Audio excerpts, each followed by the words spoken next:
Okay, today we're talking about activity tasks in step functions.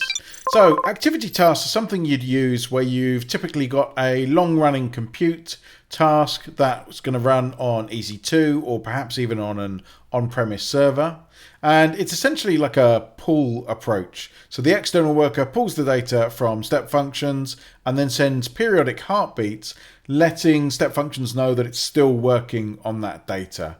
It's especially useful if you're using, say, EC2 Spot, because your instance might die during the processing, and then step functions would obviously need to redrive the processing of that.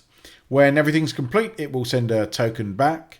The step function will complete.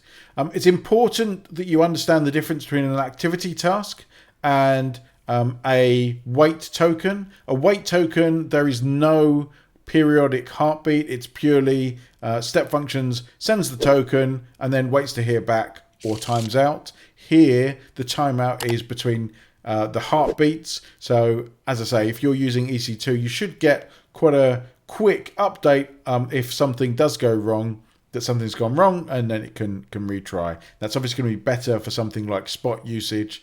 The wait for token functionality is more useful for something like manual processing, for example, where you've got people physically doing things like packing items into boxes that then need to be marked as ready for shipping. Here are some notes on all that. Until next time, enjoy the cloud.